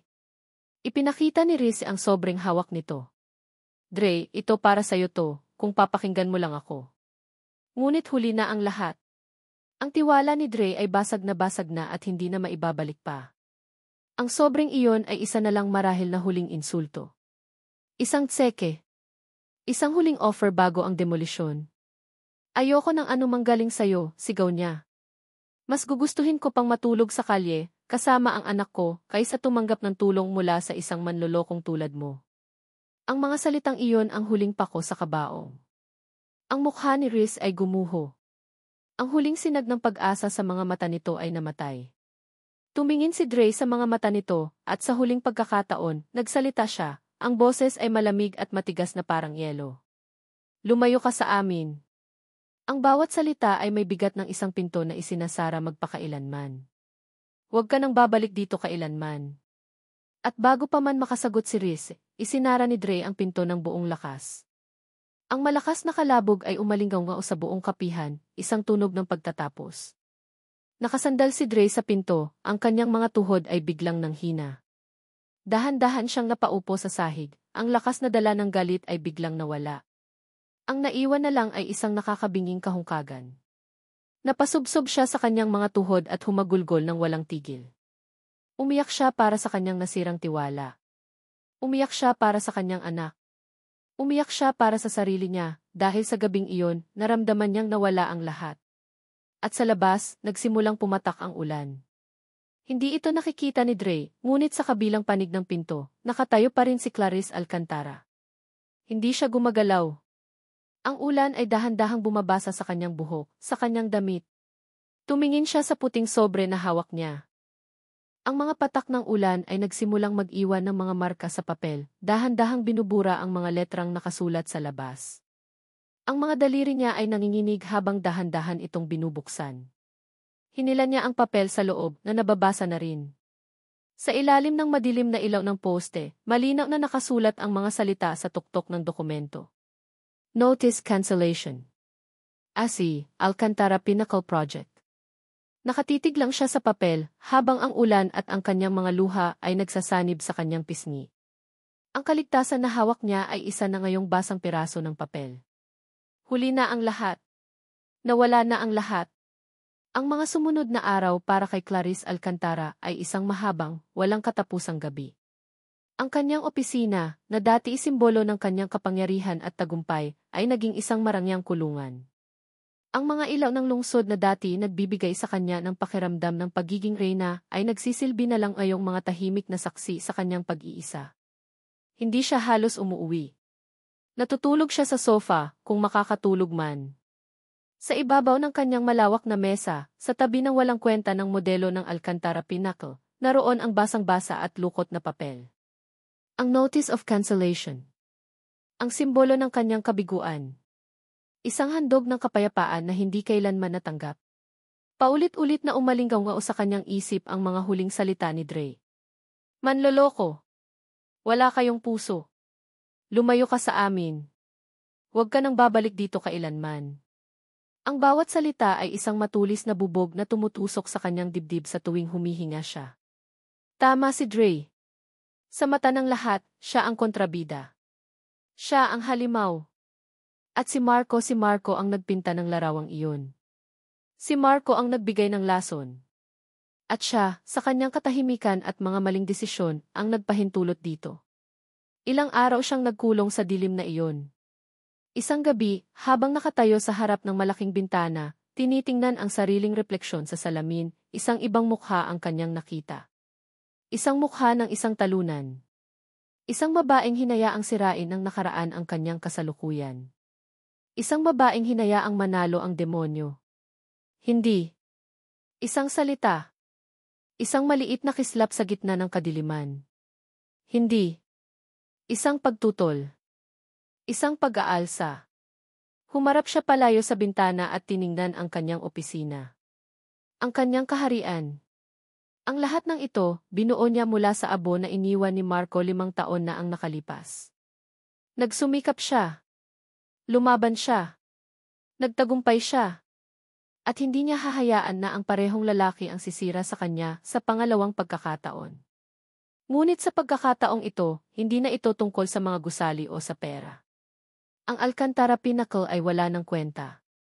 Ang 30% ng kumpanya ay isa na lang numero. Ito ay tungkol sa isang babaeng nagngangalang Dre na ang tiwala ay kanyang sinira. Ito ay tungkol sa isang batang lalaki na nagngangalang Leo na ang inosenteng mundo ay ginugulo ng isang sakim na ama. Ito ay tungkol sa kanyang sariling karangalan. Ang kalungkutan sa kanyang puso ay dahan-dahang nag-init at naging isang nagbabagang determinasyon. Ang reyna ay hindi papatay. Nagpapahinga lang siya. At ngayon, oras na para bumangon. Kinuha niya ang intercom, ang kanyang kamay ay hindi na nanginginig. Ana, papasukin mo sa opisina ko si Atty. Diaz at ang pinuno ng security team. Now. Ang boses niya ay bumalik. Ang boses ng isisi. Ang boses na nagbibigay ng utos. Pagkalipas ng ilang minuto, ang dalawang lalaki ay nakatayo na sa harap niya, parehong nag-aalala sa itsura niyang hindi maayos. Ma'am Rize, okay lang po ba kayo? Tanong ni Attorney Diaz. Hindi niya pinansin ang tanong. Umupo siya sa kanyang silya, ang kanyang likod ay tuwid. I want everything on Marco Sandoval, sabi niya, ang kanyang boses ay malamig at matalim. Everything. Nagkatinginan ang dalawang lalaki. Gusto kong malaman ang lahat, patuloy niya. Financial records. Bank statements. Mga utang. Mga kaibigan. Mga kaaway. Mga bisyo. Gusto kong malaman kung saan siya kumakain, kung sino ang kanyang kinakausap, kung ano ang kulay ng medyas na suot niya. Understood. Yes, ma'am, sabay nilang sagot, ang pag-aalala ay napalitan ng propesyonal na pagsunod. Hire the best private investigators. Gamitin ninyo lahat ng resources ng kumpanya. Don't care about the cost.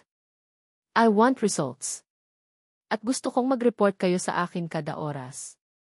Pagkaalis ng dalawa, naramdaman ni Rize ang isang bagay na matagal na niyang hindi naramdaman. Hindi kaligayahan. Hindi kapayapaan. Kundi control. Siya na ulit ang may hawak ng manibela. Nagsimulang dumating ang mga impormasyon. Mga maliliit na piraso noong una. Si Marco ay nakatira sa isang mamahaling kondo na hindi niya kayang bayaran. Madalas siyang nakikita sa mga high-end na bar. Walang permanenteng trabaho. Pagkatapos, dumating ang unang malaking isda. Tumawag ang pinuno ng security. Ma'am, may nalaman kami. Si Henry Sandoval baon po siya sa utang. Malaki. Sa iba't ibang kasino dito at sa Macau. Napangiti si Rize, ngunit isang ngiting walang saya. Isang ngiting mapanganib. So, ito pala yon. Hindi ito tungkol sa paghihiganti. Ito ay tungkol sa desperasyon. Mas madaling manipulahin ang isang taong desperado. Kinabukasan, habang nakaupo siya sa kanyang opisina at umiinom ng kape, kape na hindi kasing sarap ng kape ni Dre, tumunog ang kanyang personal na cellphone. Isang secure message mula sa kanyang lead investigator. Isang audio file. Isinuot niya ang kanyang earphones at pinindot ang play. Ang unang narinig niya ay isang maingay na paligid, marahil ay isang bar. Pagkatapos ang boses ni Marco. Na, babayaran kita. Relax ka lang, okay, sabi ni Marco, may bahid ng pagkayamot sa boses. Sumagot ang isang magaspang na boses sa kabilang linya. Relax. Marco, 1,000,000 ang utang mo sa boss ko. Kung hindi ka makakabayad sa Biyernes, baka iyang makinis mong mukha ang ipambayad mo. Narinig ni Riz ang tawa ni Marco. Isang tawang mayabang at walang pakialam. Huwag kang mag-alala. May nahuli na akong malaking isda. Isang mayamang CZ. Medyo may nakaraan kami, alam mo na? At mayroon akong isang alas na hindi niya matatanggihan. Ang kailangan ko lang gawin ay gatasan siya ng paunti-unti. Madaling kausap yon, lalo na't hawak ko sa liig ang reputasyon niya. Pinatay ni Riz ang recording. Hinubad niya ang kanyang earphones at tumingin sa kawalan. Iyon na. Ang ebidensya. Ang baril. Hindi na siya ang bihag. Isang malamig at determinadong ngiti ang sumilay sa kanyang mga labi. Ang laro ay hindi pa tapos. Sa katunayan, ngayon pa lang ito magsisimula. At sa pagkakataong ito, siya na ang maglalatag ng mga patakaran. Ang tawag ay dumating isang gabi habang nagliligpit si Dre sa kapihan. Isang hindi pamilyar na numero. Noong una, hindi niya ito pinansin. Ngunit sa pangatlong pagring, sinagot niya ito, iniisip na baka supplier. Hello? Dre. Ang boses na iyon. Ang boses na pilit niyang tinatakasan kahit sa kanyang mga panaginip. Nanigas ang kanyang mga kamay sa hawak na basahan. Dre, si Riz 2. Napakagatlabi si Dre. Ang galit, na bahagyang humupa sa paglipas ng mga araw at napalitan ng isang mapurol na sakit, ay muling nag-init. Wala tayong dapat pag-usapan, mariin niyang sabi, handa nang ibaba ang tawag. Sandali lang, please, mabilis na sabi ni Riz sa kabilang linya. Hindi ako tatawag para sa sarili ko. Hindi para humingi ng tawad. Tatawag ako para sa katotohanan. Para sa'yo. Para kay Leo. Ang pagbanggit sa pangalan ng kanyang anak ay pumigil kay Dre. Kailangan mong malaman ang totoo, Dre, patuloy ni Rize. Ang boses ay kalmado ngunit may bigat ng bakal. Gusto kong magkita tayo. Sa kapihan. Isama mo si Marco. Napakunot ang noo ni Dre. Ano? Bakit ko siya isasama? Dahil kailangan mong marinig ang lahat mula mismo sa kanya. Kailangan mong makita ang tunay niyang pagkatao. Magtiwala ka sa akin sa huling pagkakataon, Dre. Pagkatapos nito, kung gusto mo pa ring umalis ako sa buhay ninyo, gagawin ko. Hinding-hindi na ako magpapakita. Mayroong isang bagay sa tono ni Riz, isang katiyakan, isang finality, na nakapag-alinlangan kay Dre. Ang pag-aalinlangang iyon, gaano man kaliit, ay sapat na. Anong mas masama pa ang maaaring mangyari? Pumayag siya. Kinabukasan, pagkatapos magsara ang kapihan, ang hangin sa loob ay mas mabigat pa kaysa dati. Dumating si Marco, ang mukha ay puno ng pagtataka, ngunit may halong pagyayabang. Marahil ay iniisip niyang ito na ang sandali ng kanyang tagumpay. Ano nang meron dito, Andrea? Tanong niya, umupo sa isang silya na para bang siya ang hari. Family meeting. Hindi sumagot si Dre. Ang kanyang mga mata ay nakatuon sa pinto. Ilang sandali pa, bumukas ito. Pumasok si Riz. Ibang-iba ang itsura niya ngayon. Wala na ang desperasyon sa kanyang mga mata. Wala na ang bakas ng pagod. Nakasuot siya ng isang simpleng itim na blouse at pantalon, ngunit ang kanyang tindig ay ang tindig ng isang reyna na muling umupo sa kanyang trono. Ang kanyang mukha ay kalmado, ang kanyang mga mata ay matalim. Umupo siya sa upuan sa tapat ni Marco. Si Dre ay nanatili sa likod ng counter, isang ligtas na distansya mula sa dalawa, ngunit sapat na malapit para marinig ang lahat. Salamat sa pagdating, simula ni Riz, ang tingin ay diretso kay Marco. Ngumisi si Marco. Hindi ko to palalampasin. So, ano to? Handa ka na bang makipag-areglo, mahal ko? Inihanda ko na ang bank account ko. Hindi ngumiti si Riz. Marco. Handa na ako. Handa na akong ibigay sa'yo ang eksakto kung ano ang nararapat sa'yo. Dahan-dahan, inilabas ni Riz ang kanyang cellphone at inilapag ito sa gitna ng mesa. Ang screen ay nakaharap pa itaas. Ano yan? Ipapakita mo sa akin ang stock market, biro ni Marco. Hindi sumagot si Riz. Pinindot lang niya ang isang buton sa screen. At pagkatapos, isang boses ang umalinggaw sa tahimik na kapihan. Na, babayaran kita. Relax ka lang, okay? Ang boses ni Marco. Nanlaki ang mga mata ni Marco. Ang ngisi sa kanyang mukha ay biglang naglaho, napalitan ng pagkabigla. Nagpatuloy ang recording. Huwag kang mag-alala. May nahuli na akong malaking isda. Isang mayamang sige, hawak ko sa liig ang reputasyon niya, ang kailangan ko lang gawin ay gatasan siya. Bawat salita ay parang isang dagok na tumatama hindi lang kay Marco, kundi pati na rin kay Dre. Napatakip siya ng bibig, ang kanyang mga mata ay nanlalaki sa hindi makapaniwalang pagkasindak. Iyon ba talaga ang plano? Ganoon ba talaga siya tingnan ni Marco? Isang kialas? Isang paraan para makakuha ng pera? Saan mo nakuha yan? Sigaw ni Marco, tumayo mula sa kanyang upuan. Iligal yan. Mas iligal ba kaysa sa blackmail, Marco? Kalmadong sagot ni Riz, hindi inaalis ang tingin sa kanya.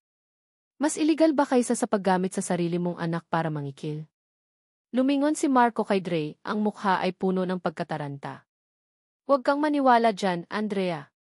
Edited yan. Frame up to. Ngunit huli na. Ang maskara ay nahulog na. Sa mga mata ni Marco, hindi na nakikita ni Dre ang lalaking minsan niyang minahal.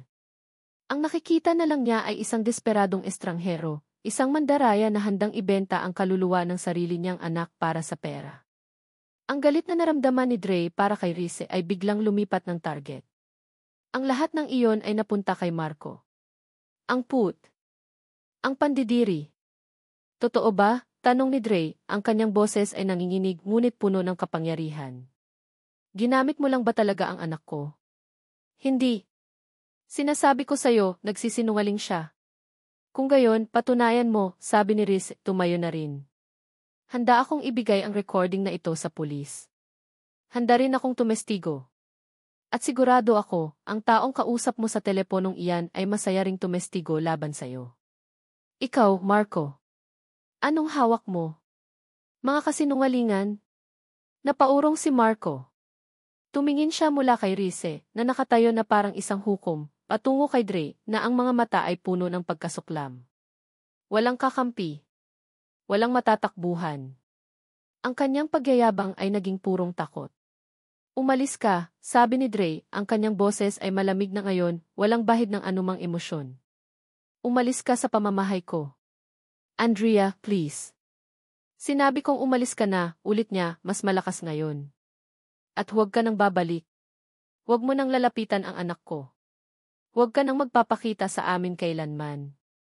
Dahil kung gagawin mo, sisiguraduhin kong sa kulungan ka pupulutin.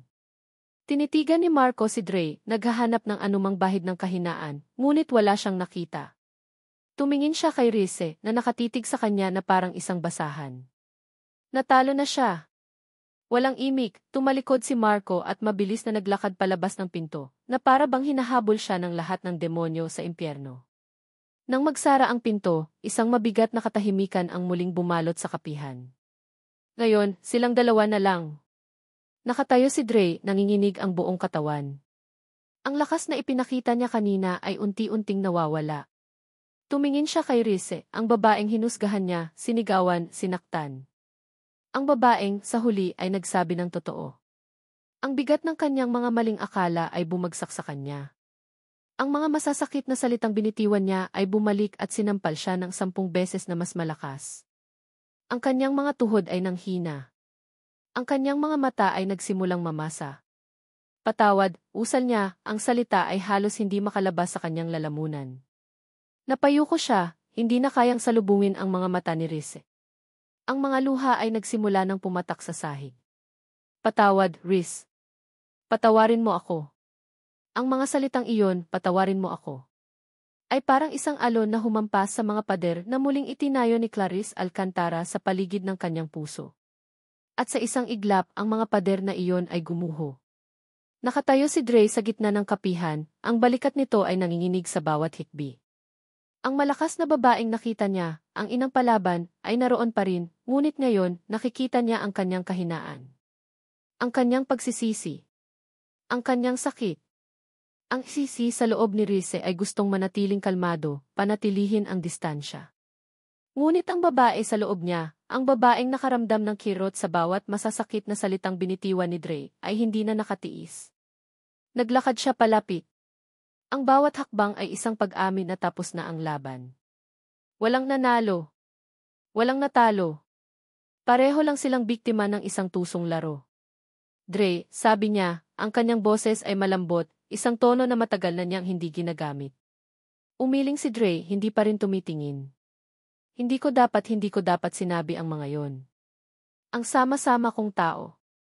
Hinusgahan kita nang hindi ko alam ang lahat. Hindi, mabilis na sagot ni Riz. May kasalanan din ako. Lumuhod si Riz ng bahagya para maging kapantay ng nakayukong si Dre. Kung naging tapat lang ako sa'yo mula sa simula kung sinabi ko lang agad ang tungkol kay Marco noong una siyang tumawag marahil, hindi sana tayo umabot sa ganito. Natakot ako, Dre. At sa takot ko, mas lalo kitang nasaktan. Iyon ang kanyang katotohanan. Ang kanyang pag-amin. Ang takot na iyon ang nagtulak sa kanya na gumawa ng mga desisyong mali. Dahan-dahang itinaas ni Dre ang kanyang mukha. Ang mga mata nito ay pula at namamaga, puno ng mga luhang hindi pa natutuyo.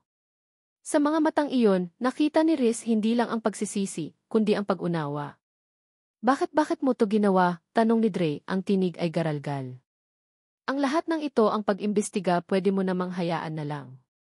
Pwede mo namang ibigay na lang ang gusto niya. Huminga ng malalim si Riz. Dahil hindi tungkol sa pera ang laban na to, o sa kumpanya, o sa lupa. Ang laban na to ay para sa katotohanan. Tinitigan niya si Dre ng diretso sa mata. Para sa'yo. Dahil ayokong mabuhay ka sa isang kasinungalingan. Ayokong isipin mo habang buhay na isa akong manloloko. Dahil mahalaga ka sa akin, Dre. Mahalaga kayo ni Leo. Ang mga salita ay lumabas ng walang pilit. Isang katotohanang matagal nang gustong kumawala mula sa kanyang dibdib. Isang panibagong luha ang pumatak mula sa mga mata ni Dre, ngunit iba na ito. Hindi na ito luha ng galit o pagsisisi. Ito ay luha ng kaluwagan. Nang walang salita, ginawa ni Reese ang isang bagay na hindi niya inaasahan sa sarili niya. Inilahad niya ang kanyang mga braso at niyakap si Dre. Noong una, naniga si Dre sa kanyang mga bisig. Ngunit pagkalipas ng ilang sandali, naramdaman ni Reese ang pag-relax ng mga balikat nito. At pagkatapos, naramdaman niya ang mga braso ni Dre na yumakap pabalik sa kanya, ang mukha nito ay isinubsob sa kanyang balikat. At doon, sa gitna ng amoy ng kapeng barako at luha, pareho silang umiyak. Umiyak sila para sa mga nasayang na araw. Para sa mga nasirang tiwala. Para sa mga sugat na dulot ng nakaraan. Ngunit higit sa lahat, umiyak sila dahil sa wakas, nagkakaintindihan na sila. Ang yakap na iyon ay hindi lang isang simpleng yakap. Ito ay isang pagpapatawad. Isang pagtanggap. Ang simula ng paghilom. Nang humiwalay sila sa isa't isa, pareho silang napangiti ng bahagya sa kabila ng kanilang mga luha. Naalala ni Reese ang isang bagay. May kinuha siya mula sa kanyang bag, isang pamilyar na puting sobre, medyo lukot na ngunit tuyo na. Ito ang parehong sobre na hawak niya noong gabing umuulan. Ito pala, sabi niya, iniabot ito kay Dre. Ito dapat ang ibibigay ko sa'yo noon. Nag-aalangang kinuha ito ni Dre at binuksan. Habang binabasa nito ang mga salita, notice, cancellation, Alcantara Pinnacle Project, ang mga mata nito ay nanlaki sa pagkabigla. Tumingin ito mula sa papel patungo kay Reese, ang bibig ay bahagyang nakabuka. Kaya ka pala pumunta noon. Usang ni Dre. Tumango si Reese. Bago pa man ang lahat ng gulo. Nakapagdesisyon na ako. Hindi ko sisirain ang tahanan ninyo. Mumiti siya ng bahagya. Mukhang ang emosyon pala, kahit hindi nakapagtatayo ng skyscraper, ay nakakapagpabago naman ng puso. Isang mahabang katahimikan ang namayani. Isang katahimikang komportable. Puno ng mga bagay na hindi na kailangang sabihin. So, ano na ngayon, sa wakas ay tanong ni Dre. Tumingin si Reese sa paligid ng kapihan. Ang tahanan. Ang kanlungan. Well, sabi niya, isang ideya ang biglang nabubuo sa kanyang isip. For starters, mukhang kailangan ang bagong pintura ng pader na iyan. Umiti si Dre, isang tunay at maliwanag na ngiti. Marami pa. Good, sabi ni Reese, ang kanyang puso ay gumaan sa unang pagkakataon sa loob ng napakatagal na panahon. Let's rebuild. Together. Ilang linggo ang lumipas. Isang araw, habang abala si Dre sa pagsiserve ng kape, isang delivery man ang pumasok na may dalang isang napakakapal na Manila envelope. Para po kay Imet Andrea Reyes, sabi ng lalaki. Napakunot ang noo ni Dre. Nagpasalamat siya at kinuha ito. Nang buksan niya, isang salansan ng mga dokumentong legal ang laman. Sa ibabaw, may isang sulat kamay na note sa isang pamilyar na stationery. Dre. Ito ang unang hakbang. Para wala nang sinuman, kahit ako, ang makakaagaw nito sa inyo kailanman. Reese. Nanginginig ang mga kamay ni Dre habang binabasa ang mga dokumento. Deed of sale. Certificate of title. Ang mga papeles ay nagsasabing ang buong lot kung nasaan ang kapihan sa kanto, kasama ang mga katabing espasyo, ay pag-aari na ngayon ng Alcantara Corporation. Ngunit ang huling papel ang nagpatigil sa kanyang paghinga. Isang deed of donation. Isang legal na dokumento na nagsasalin ang pagmamay-ari ng kapihan sa kanto, mula sa Alcantara Corporation patungo sa isang pangalan, Andrea Dre Reyes. Nabitawan niya ang mga papel. Napatingin siya sa labas ng bintana na para bang inaasahan niyang makita ang sasakyan ni Reese. Ngunit wala. Napahawak siya sa kanyang dibdib. Hindi ito isang regalo. Hindi ito tulong. Ito ay isang pahayag. Isang pangako. Isang pundasyon para sa isang bagong simula na hindi niya kailanman pinangarap na posible pala. 6 na buwan. Kung tatanungin si Dre, 6 na buwan na ang nakalipas, hindi niya kailanman maiisip na ang buhay ay maaaring maging ganito. Ang kapihan sa kanto ay hindi lang nakatayo pa rin, ito ay masigla. Mas buhay. Ang mga pader ay may bago ng pintura, isang mainit na kulay kape na pinili mismo ni Reese. Ang mga lumang mesa ay napalitan ng mga bagong gawa sa matibay na kahoy. At sa sulok kung saan dating nagkukulay si Leo, mayroon ng isang maliit na ikidi kanto, isang reading nook na puno ng mga librong pambata at malalambot na unan, isang proyekto na si Rizzy mismo ang nag-sponsor. Ang kapihan ay hindi na lang isang tindahan, ito na ay isang community hub, isang kanlungan na mas malaki at mas matatag kaysa dati. Ang pagbabago ay hindi lang sa lugar. Ang pagbabago ay nasa loob din niya. Ang bigat sa kanyang dibdib ay napalitan ng gaan. Ang takot ay napalitan ng kapayapaan. Ang puot ay napalitan ng pag-ibig. Isang pag-ibig na tahimik, hindi ipinagsisigawan, ngunit nararamdaman sa bawat simpleng sandali. Tulad ngayon. Hapon ng Sabado. Ang kapihan ay abala, ngunit ang ingay ay isang masayang musika sa pandinig ni Dre. Mula sa likod ng counter, habang naghahanda siya ng isang tasa ng latte, tanaw niya ang kanyang buong mundo sa iisang mesa. Si Riz, ang dating ibabaing bakal na ngayon ay kilala na ng lahat bilang Tita Riz, ay nakaupo sa sahig ng kiddie kanto, kasama si Leo. Hindi na ito nakasuot ng kanyang karaniwang power suit. Ngayon, isa na lang itong simpleng puting t-shirt at maong pants. Nakalugay ang kanyang buhok at wala siyang suot na kolorite. Ngunit para kay Dre, hindi pa siya kailanman naging ganito kaganda. Hindi, Leo, ang dinosaur ay hindi kulay pink, narinig ni Dre na sabi ni Riz, may halong pagtawa. Pero gusto ni Rexy maging pink ngayon, sagot ni Leo, habang masayang kinukulayan ang kanyang T-Rex ng matingkad na pink. Nagkibit balikat si Riz. Okay. Kung yan ang gusto ni Rexy. Sino ba naman ako para humusga sa pangarap ng isang dinosaur? Napangiti si Dre. Ito na ang kanilang normal. Ang dating sihi na kayang magpatumba ng mga kumpanya ay natututo na ngayong makipagnegosyate sa isang 5 taong gulang na bata tungkol sa kulay ng mga laruan.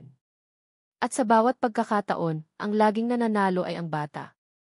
Nilapitan ni Dre ang mesa nila, dala ang latte para kay Riz at isang baso ng gatas para kay Leo. Break muna ang mga artist, sabi niya. Tumingala si Riz at ang ngiti nito ay tila nagbigay liwanag sa buong lugar. Ang ngiting iyon ay para lang sa kanya. Salamat, sabi nito. Umupo si Dre sa tabi niya sa sahig, isinandal ang kanyang ulo sa balikat ni Riz. Isang kilos na dati imposible, ngunit ngayon ay kasing natural ang paghinga. Naramdaman niya ang braso ni Riz na pumulupot sa kanyang baywang, hinila siya palapit. Tingnan mo, Mommy, sabi ni Leo, ipinapakita ang kanyang obra maestra. Si Rexy at si Tita Riz. Sa papel, may isang malaking pink na dinosaur at isang matangkad na stick figure na may mahabang buhok. Ang ganda naman, anak, sabi ni Dre, pinipigilan ang pagtawa. Tumingin si Riz sa kanya. Huwag kang tumawa. Seryosong trabaho to. Nagtawanan silang dalawa, isang mahinang tawa na para lang sa kanila. Sa mga sandaling iyon, hindi sila si at barista. Hindi sila mayaman at mahirap. Sila ay 2 babae lang na nakahanap ng tahanan sa isa't isa. Hindi naging madali ang daan. May mga araw pa rin ang pag-aalinlangan. May mga gabing kailangan pa rin nilang pag-usapan ang mga sugat ng nakaraan. Ngunit sa bawat pag-uusap, sa bawat pag-amin ng kahinaan, mas lalo silang tumatatag.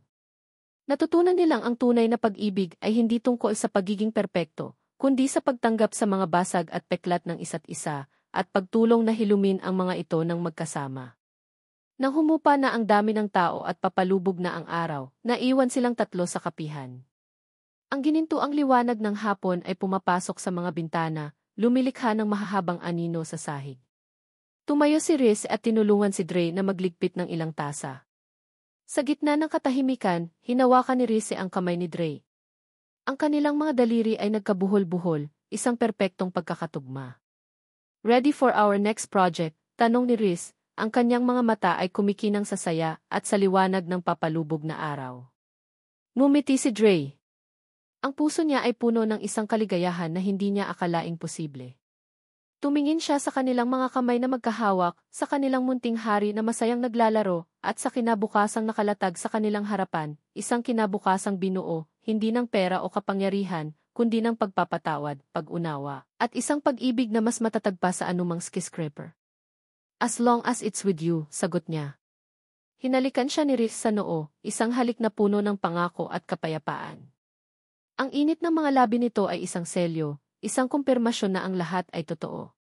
Hindi ito isang panaginip. Mommy! Tita Riz! Gutom na po ako. Ang boses ni Leo ang pumutol sa kanilang sandali. Sabay silang napatawa at lumingon sa bata. Tumakbo si Leo palapit sa kanila at niyakap ang kanilang mga binti, isa sa bawat isa, na para bang sila ay dalawang matibay na haligi ng kanyang mundo. Bumitaw si Riz sa pagkakahawak sa kamay ni Dre at yumuko para buhatin si Leo. Okay, yeah little boss. Anong gusto mong kainin para sa dinner? Pizza, masayang sigaw ni Leo, ipinulupot ang kanyang mga braso sa lig ni Riz. Pizza it is, sabi ni Riz at pagkatapos ay tumingin kay Dre, isang makahulugang ngiti sa kanyang mga labi.